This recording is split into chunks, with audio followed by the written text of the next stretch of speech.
sa Iligan. Numero 1, Tatak RMN. Ang musunod na programa ining debate usa ka binayran. Ang mga pulong ug una-una nga pagaluwatan sa dumala diri, iyan lamang ug walay labot ang mga kawani ug dumala ning sibihan RMN Iligan.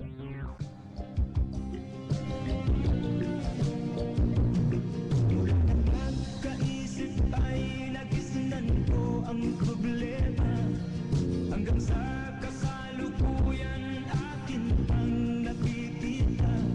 Tuloy pa rin ang digmaan, kalataang kaguluhan sa Mindanao. Mindanao, Mindanao.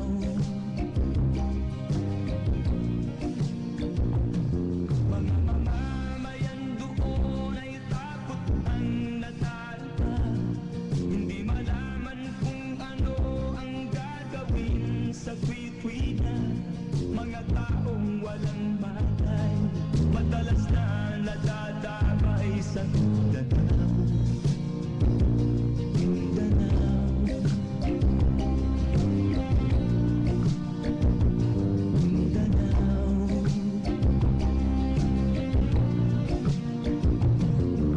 Pinoy kapwa Pinoy ang naglalaban doon sa Mindanao.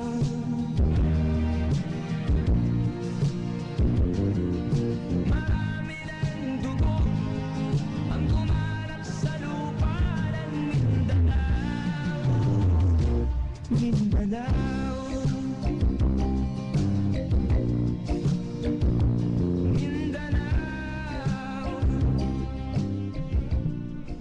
Mayong buntag no sab kaninyong tanan mga kaigsunan adlaw karon nga Biyernes, Labor Day karon, no? Atong ipadangat ang pagyukbo nato sa adlaw sa mga mamumuo. By the way mga kaigsunan, yan nasab kita sa atong panaguban sa Tulumanon Kusog, Mindanao. Kini na usab inyong alagad Wheeler Flores Digaw uban ni Sir Jojo Bura. Sir, mayong buntag kanimo. May buntag, Wheeler, may buntag. Mga higala na itong siligan, may buntag sa inyong tanan. Labor Day karon, no? So atong dawaton kaning importante kay na adlaw na ang tingog sa mga Mamumuo. mamumuo maghiusa para sa ilang kaugmaon, dili lang sa ilang kaugmaon pero sa tibuok man sa Iligan o sa tibuok Mindanao, Oo, labi na gyud sa tibuok Pilipinas. Pilipinas. So, kanang padayon kita no sa paghisgot sa mga hisgutanan mga kaigsunan labi na gyud kay karong adlaw ato sang ipahaom pod Sir Jojo no. Ang adlaw sa mga mumuo sa labor sector. Okay. So, pinagi nini karon daghan sila ga ilusad nga mga programa. Usa nini ang mga issues tulog yun ka mga issues na appeal yun no ang issue may tungod sa rate increase sa kuryente o kanang pagbasura sa ipiralo o ang ikatulo kinini ang usa sa ilahang ipadangat sa panawagan kinini ang rehabilitasyon instead nga ibaligya rehabilitasyon sa Pulangi Complex. Okay. Labor Day karon. Ay ngayon na masabtan gyud sa mga grupo sa mga labor dinit kita sa mga katawan sa ligan na doon ay duha ka grupo sa labor. Ang usa ka grupo katong mga pabrika na wala maglisod Oo. sama sa Lapads, Migsi. Naka na sila grupo, meeting sana sila. Uy. Meeting sila. Kunya na bantayan ako atong sa kadlaw na kung mag-meeting sila manay sila sa boardroom sa Ligan Light na mag-meeting. Ha? So natingala ko. Dili kini ang labor ang mga tag-iya sa mga pabrika. Na para sa ila bahala na mahal ang kuryente basta naa lang. Oo. Kay tungod ang ilang mga produkto para man baligya sa lokal sama sa semento na wala man sila kompetensya kay sila ra magyapon mga tag-iya kaya ang mga tag-iya sa cement factory sa Binadili Siligan mga langyaw man. Unya ang ilang gitalabi ang ilang mang ginansya. Sa ato pa bahala na og mahal total ang presyo sa semento karon din gikan sa 220 payon sa 250 wala may lain mapaignan ang mga tao na naghalag semento gikan sa mahimo kag balay payon sa katapusang gamay kaong kasilwas diha sa kasaray na mapalit lang ko sa kasakong semento 200 kapin man. Kay stricto man kayo atong gobyerno. Kaya sa lain mga dapit kung hinunduman ako atong una na ang semento 120 naman ang sako. Kaya atong panahon na ibaligya din 200 naman. Nagreklamo kani mga tag-iya sa mga planta din kaya nga bankrupt na kuno sila kay naay barato na semento. Sa ato pa mayroon man sila na mahal mo semento kay mahal mang kuryente.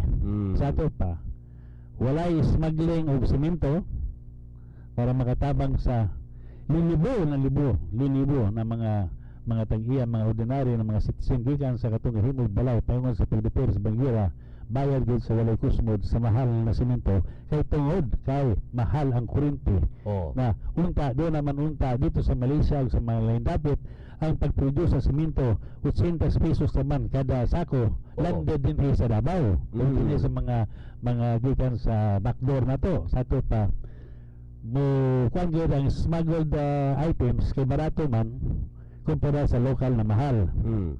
So wala na smuggling, iprotektahan nato, ignon nato ang 200 ka mga trabahante diha sa Lapads.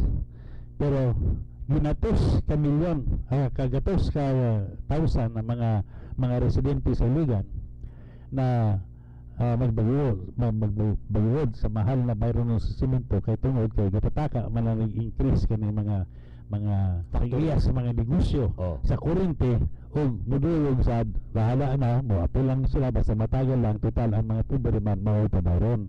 So kana nagrubo sa labor karon duha na sila. Na duha ang mga labor sa representing Iligan Light, Nigsi, Lapares o kanang mga factory ni tinhiliwan na local ang ilang produkto. Pero nasa di mo makita mga tagawa buhay binil nagalisod-lisod din taon pangka ilang kumpanya kay halos dili makabayad sa ilang mga sweldo kaya ang ilang mga produkto dili man mabaligya nila tungod sa kamahal sa kuryente. Sama ng National Steel Corporation pila ka libo-libo na pamilya kanang Suarez mismo usa ka na ka hapit dako sa usa ka munisipyo na puro in taong galisod diha kaya mga tao na former employees sa National Steel Na-display sila. Busa kamo na mga membro sa labor na maayo inyong kabutang ayaw yung tao ninyo kalimpi. Ang problema sa inyong mga igsuon na mga labor, mga trabahante ni mga allowed na kumpanya tungod sa kamahal sa kuryente. Okay? So, mao ka na atong gusto na ipasabot nining Labor's Day. Okay. There is no equal treatment because 80% of the labor of Biligan, I can assume, does not exist compare sa atong 1960s, 1970s na daghan kayong mga labor, puro mga kwartahan. Karon ang nabili na lang halos kadaghanan nila naa sa negosyo sa kuryente sa Masiligan Light, naa na sa ng Lapads, naa na sa ng power group, naa na sa ang butokod na sad ng mga kuan Coal-fired plant. mga coal-fired plant. Dito sa Kaswagan, Paninglitan og luoy kayo katong mga pabrika natong panahon nagitawag kita the Pittsburgh of the Philippines. Katong Kung saan kita karon, the basket case of the Philippines ato pa sa una na magiingon na hinumdumang yan ako ang isulti ni karon Vice Mayor Bong Abragan na katong a bird in the hand is better than two in the bush. Murag man tong iyang nasulti ka na katong nilaban pa siya sa IDPP 1 o IDPP 2 na kung nalanggam na IDPP 1 na nabilin, mas maayo pa kani sa katong tuwa sa bus na daghan kayo pero wala sa atong kamot. Ug akong gitubag ang atong karon Vice Mayor, acting Vice Mayor Biligan na si Bong Abagan, Councilor Abagan, Acting Vice Mayor. karon na acting pero atong panahon na councilor pa siya, Yes, na ang kaso sa Iligan dili man a bird in the hand is better than two in the bush. Sa panahon sa imong papa na siya pa'y vice mayor sa syudad sa Iligan, na vice mayor may papa, Oo. o katuwa gito mapildi sa pagka-councilor. Sa iyang panahon, it was not a matter of a bird in the hands and two in the bush. It was a matter of usa ka basket sa mga langgam diha sa ato. Kita'y tag-iya, kita'y nagdumina ng mga langgama. Unya karon, kung ibaligya ka ng IDPP 1 o IDPP 2 atong panahon na, Kato nga tayo mo. wala lagi langgam magsigusa na bilin sa atong basket. Tuwa na tanan sa bus. Mao ka na atong sitwasyon karon, Councilor Abagan. Now you are the Vice Mayor of the City Biligan. Follow the footsteps of your father. Sa iyang panahon, ang langgam nato usa ka basket. Walay nasalag na masigusa ka langgam. Sa panahon sa pagbaligya sa IDPP 1 o IDPP 2, ang usa ka langgam na nabilin sa basket, di baligya pag yun sa barat kayo na presyo.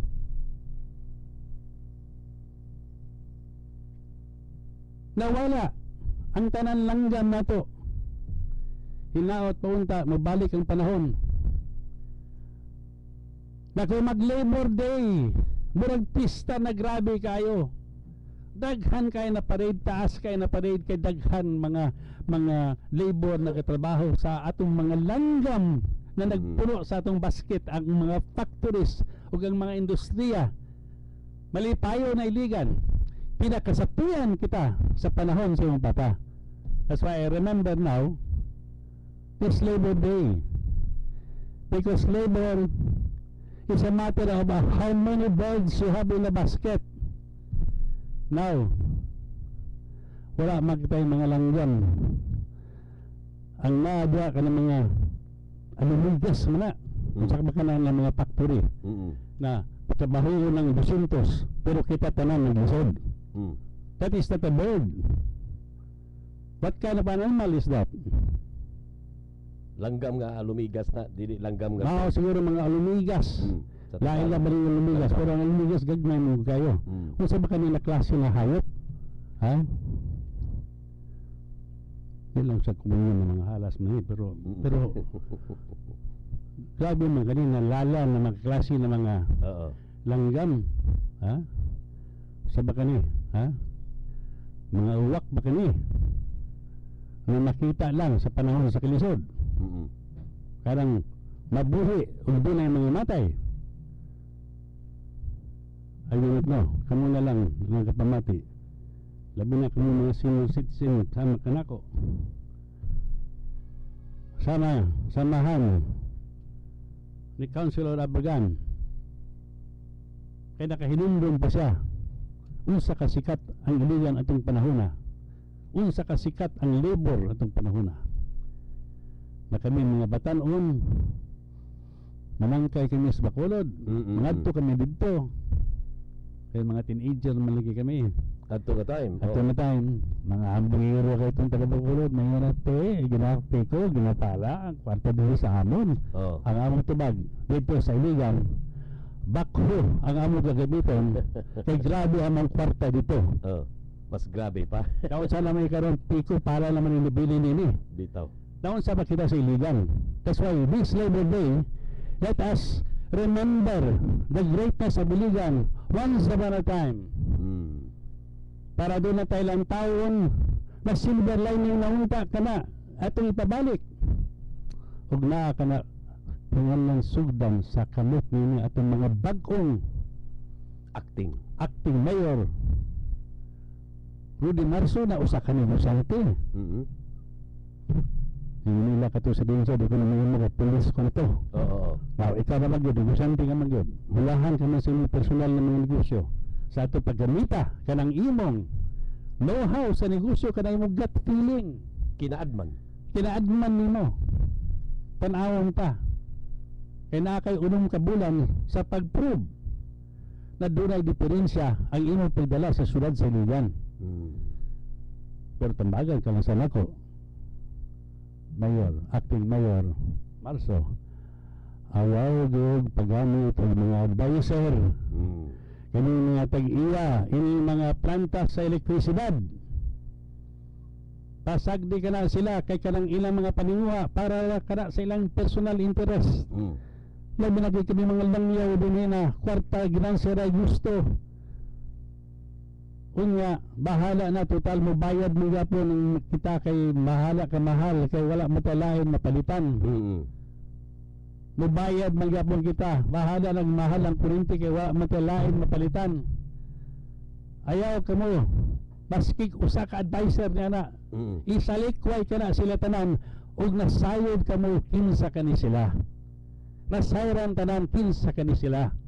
Busa maluoy ka mo sa inyong mga constituents kaming mga Iliganon na for once dito mo mulaban sa interes sa katawhan, dili ka mo magpadayon og palaban atong mga negosyante na ang ilang tuyo ang ilang personal na ginansya. That is the message of Labor Day today. Mm. And let all labor understand the issues na ang atong pinakadako na kontra sa atong kaugmaon o sa atong mga kayuhan sa atong mga trabaho. Ang atong pinakadakong kontra kaning mahal na bayronis kuryente Oh. na ato man kani tubig man kani na dili gabayran. Gasa man kini. Gasa man kini para kanato. Remember, God said, He will help those who help themselves. Oh. Tabanan kita sa Ginoo kung kita magsugod sa pagtabang sa atong kagalingon. Mm. Kaya ang pasagdan lang sa nato ang atong mga interest, pili sa ganahan mo tabang ka nato. Mm. Pagkita na nato kung sa natabo ka nato dinhi. Yes. Ikan sa pinakasapian sa tibok Pilipinas, karon kita pinakaalaot og baboy pa, negosyo pas baboy nini kining Iligan Mm. ihid kay sa pagsugod sa 1960s kung man gini wala kani ka klase na high-tech na baboy kani na masinsay mo kaon mutubo dayon Buswak. kung insakto Oh. na feeds si tubo Buswak kayo. usa nga atong mga silingan ng mga rasa lang kaning Cagayan rasa man lang ni sa una Mm. kumpara sa Iligan mga dito kami dito ay sos Mm. pildi ganis lalis ang taga Bacolod kana Panginoong Cagayan Mm. pildi sila tanan sa agreemento sa mga batanon kaya nakita namo ang kauswag ang industriya ang kasapian sa syudad sa Iligan pero karon mato kita dito mura kita mga tanaw kita sa kadako sa Cagayan de Oro labi na kita ko na unsa naman kani Cagayan de Oro nasa unang panahon wala raman ni kumpara sa syudad sa Iligan Mm. sa income. Mm. Number 1 income kita sa Mindanao. Mm. Baka panginambog pa ta Pakpainambog pa kita sa una karon di man ta pakpainambog kay Mm. naa na makita sa mga silingan ng mga pobre karon. So karon nakita nimo karon ang lagindingan. Mm. Sa una mo ang wagi ko diha mo hunahuna ako sus kalisod bas mga Mm. tao dinhi unsa man ilang himuon dinhi na isda ra gid ilang fishermen na gid nga kanang mga yuta tanaw nimo halos pagang walang motubo. Mm. Ha? Nya mara ko kalisod bigid ni. Pero karon Pero karon pagtan agi dito. Danay mga mga restaurant, nanay mga hotel ng mga dagko, nana ng airport. Moabot ang panahon yun na mapildi kita sa lulungan. Ang ato ragayong kwan na mabali na to, Na mabalik ang kaugmaon. mabalik ang atong kagbaon sa tagbayan, mao na atong paon kayo balik Kini mga resources. kaning mga resources na to. Dili kita musugot mo sa importante kayo ko itong mensahe ako ni Congressman Bart Belmonte gahapon. Ayaw na paghilat sa magsaad-saad pa ka sa 2016. Sumbi na karon kay ikaw incumbent congressman ka. Nanay man gihatag ni Jericho Petilla, former Secretary of the Department of Energy, ang pagtukod sa usa ka hydroelectric power plant diha sa Manolo Portits. Kaya kanang hydroelectric power plant gani, hinamnan ka na ang makatig-iya ang mga tao ra. Katong mga komplikado na mga negosyo na makita yapon pero ang pribado ihatag na to. Kanang mga coal fire plant, kanang mga bunker diesel plant, kanang mga uban pa, kanang mga sun, kanang mga air, kanang mga whatever it is, ihatag na to na sa pribado kay dunay risko. Dunay risko unya tungod sa ilang management mukita sila. Pero insakto lang. Gilatos ka milyon pesos. Dili gilatos ka milyon na dolyares na ilang gusto. O ang tubig ang ilang gamiton. Kay dili man paliton ang tubig kana na source sa kuryente. Hinganlan ang tag-iya ang katawhan. I-reservar gina sa I-reservar gyud na ang tag-iya niya na ang national power o Mindanao power ba. Ang tag-iya ang katawhan para ang ginansya gamay lang. Isagol ang mga elektrisidad na himuon ang ubang mga pribado sektor na mahal-mahal. Pag mix nimo na ang napisyo, pinakabarato kita sa buong Pilipinas. Congressman Belmonte, imperative yun na malihok ka. Ayaw ugato dito sa Manila sa Liberal Party. Kaya ang kontrolar dito ang mga tag-iya sa mga kuryente. Sama ni Pangilinan tag-iya sa Meralco. Sila manggani. Ang dumungar karon na 15 na presidente sa Pilipinas. Wala na may PDAP, wala na may kwarta ang Liberal Party. Wala na may DAP na magamit kay illegal man. mga busing ni sila. Okay, ang mga busing karon kaning mga tag-iya sa kuryente. Sama sa Meralco na atong panahon na ang leading candidate sa pagka-presidente sa Pilipinas na si Binay. Gianunsyo gina sa kalibutan. Gi-headline gina sa tanan newspaper na ang iyang gusto mahimong vice-presidente ang iyang busing. Ngayon sa katao na tungod sa kadako sa kwarta nining mga negosyante sa kuryente, nagdeklara na siya daan na ang busing niya dili ang katauhan. Ang busing niya si Manny Pangilinan. Hinaot taon din sa Sudan sa Ligan ang atong congressman o atong mayor dili may na ilang busing si Alcantara. Isugdan na ba ni Alcantara? Ipanawag ba ni Sir Luz Manila o gidiktahan ni Alcantara? Ni Tomas Alcantara gidiktahan sa istorya pa. Ako gatuoy na tinuod kana. Ngayon ang atong incumbent congressman na ikaw ang mudagan pagka-mayor o ikaw Lawrence Cruz bata-bata manadaan sa mga Alcantara kay mao makanay gabaligya sa IDP 1 o IDP 2 sa mga Alcantara na karon ang mga Alcantara hingkita og 500 milyones kada tuig. Laway ra gyapon kapital kay gadagan ka ng mga plantaha, gipalit ka na og barato kayo, unya gitalikod lang, gibaligya rin nato sa dakong ginansya, gi-overpricean pagyud nila ang pag-repair kuno nung nasayod man kita tanan sa syudad sa Iligan. Naaman si Kabatingan. Taga-national power ka na siya. Nasayod siya. Unsa ang sitwasyon ng mga plantaha?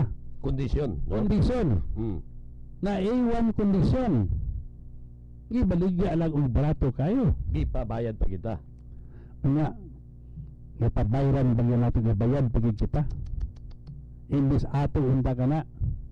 Yung joint venture na to niya na sa mga tao na mahibalo ng buda ng pantaha. Tunga sa ganansya. Sa ato pa, ang Laway Capital. Ang syudad sa Iligan, nakatagiya. Karong gisulo ni Alcantara tanan.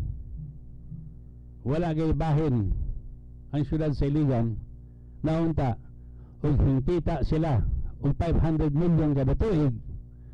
Ang katunga niya na ang makatagiya ang syudad sa Iligan o gamiton kana sa pagpaubos sa bayronon sa kuryente.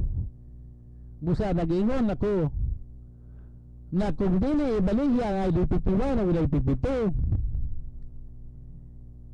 imbes ang atong bayronon atong panahon na 5 pesos and 50 centavos, manaog ka sa 3 pesos per kilowatt hour. Kung naa pa to. Kung naa pa sa ato ang IDPP, doon na pagkikinay siya. Ihimos mga kalsada, ipalit og tambal sa mga hospital na unsa ba katong pagkahitabua. Pero yan mitar nila nakatong pagbaligya. Gitunto sila. Gitonto sila sa mga konsehala. Oo. Wala labot katong mga Wala man na to na nga, kwan. nga statement ni Honorable ha, Oh. Councilor Anghay. Oh. So honorable ang hay nagababawiyon niya. Kaya gitonto sila. Pagbanggit og Honorable. Oh, pero hanto na yun dito nang nagpasasig ng solusyon nga nahilo man ang atong Committee of Energy. Basta ang among hanyo karon sa bagong mayor, acting mayor Julio Marso, hilisin na lang ka si Ariel Anghay kaya wala na rin kuha na ng tawa na. It is already proven that he cannot do anything. But somebody who have plans for Iligan na ang iyang track record para gyud paglaban sa Iligan pinaagi sa pagpaubos sa kuryente. Dili lang kay butang-butang lang kay mailan man atong tao nagabakak. Oo. Ug sincere ra gyud siya. Pamili anay mo mga konsehal niya. Ayaw lang si Honorable Anghay kay tried, tested and failed already. Karang usa ka konsehal niya na gusto pa na may balik kong serbisyo sa syudad sa Iligan. Basta ipakita na to. Labi na katong iba na kapatid mo lumagan na ka-congressman. Tanawa na to, unsa yang liho karon. Ipakita na to unsa yang style, unsa yang abilidad. Hingalan mo ato na sa karsada. Hingalan kumbinsiyon na niya. Dahil unang tingog ni Mayor Marso, ako gipadala, ako ni Mayor Marso dinhi pagkumbinsan kaninyo na mao kan sitwasyon natong katubangon na dili kita musugot, nabutan kita sa taga Manila, butan kita sa Liberal Party. Dahil na kanang Liberal Party. Kaya kanang Liberal Party dili ka na makaon sa taga Iligan. Dili na makapabarato sa Dili ka na makabarato sa kuryente. Kaya mahal ang kuryente na ibang mga tao dili makakaon sa ato, dili makaon ang Liberal Party. Oh. Kaya wala maghuna-huna sa interes sa katawhan. Klaro na kayo na ilang kailumon sa ato ang atong mga hydroelectric power plants, ilang ihatag sa mga negosyanting mga dagko. Kita maglisod unya katong ilang mga crony sama sa mga Lopez, sama sa mga Pangilinan, sama sa mga Alcantara, kinsa pa diha kanang mga tigiyang mga bangko na nabuang na nasa sila gusto pagit magtukod o mga power plant kay grabe kayong ganansya. Dili kita mapila-pila ng grupo ha. Og tinuod kamo na gusto mo service sa katawhan sa syudad sa Iligan og mga leaders dinhi sa Mindanao. Kamo taga Mindanao maghiusa. Usa ka tingog. Na dili kita mosugot na binuangan pagi kita sa Imperial Manila. They have their needs, we have our needs. karon tungod sa kalisod nato. Gaunay kita, gigira kita sa Mindanao. Og atong ipasabot sa mga Imperial Manila ug ang Mindanao magubot ang Manila apektado. Dako kang kwarta na ilang gastuhon para lang pag-prepare sa kaning ilang mga gimuon din sa Mindanao nagapatay na makita gaunay na makita. Sama kanang ang tingog ni Freddy Aguilar. Daghang po na displace nga mga empleyado. Nagkaisip ay nagisnan ko ang problema. Hanggang sa kasalukuyan akin pang nakikita. Tuloy pa rin ang digmaan, kalataang kaguluhan sa Mindanao. Okay, mo kana mga kaigsyon ato nabati ang mga mensahe ni Mr. Oriel Jojo Porha og agi kadto mga igsoon sa pagpaom labi na gyud sa to ang mga mamumuo dinis Dagbayan sa Iligan. Ngaunta ang ato mga city official magpakatutuo na sila para sa kaugmaon sa katawhan sa syudad sa Iligan. I-google ninyo mga igsoon sa internet inyong mabati pag-usab, inyong madungog no ang tulumanon Kusog Mindanao dinhi sa mong sibihan. Try to google sa internet no Kusog Mindanao para makabati og makadungog ang inyong mga paryente nga mo ni sitwasyon karon dinhi sa Dagbayan Siligan. By the way, sa ngalan sa to ang kauban si Mr. Oriel Jojo Porha og may buntag na kandok Yusapino Obial, may buntag na dok naminaw sa karon. Og kauban na to speaker sa lawak si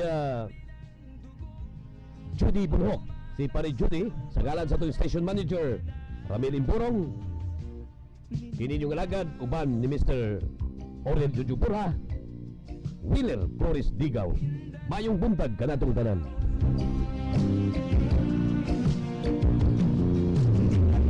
Maaawat, hindi na ka matatapos. Ang solusyon ba'y digmaan sa lupang pangako? Hindi na ba masasabi ang mga kapatid natin sa Mindanao? Hindi na ba masasabi? Inadabati ang usa ka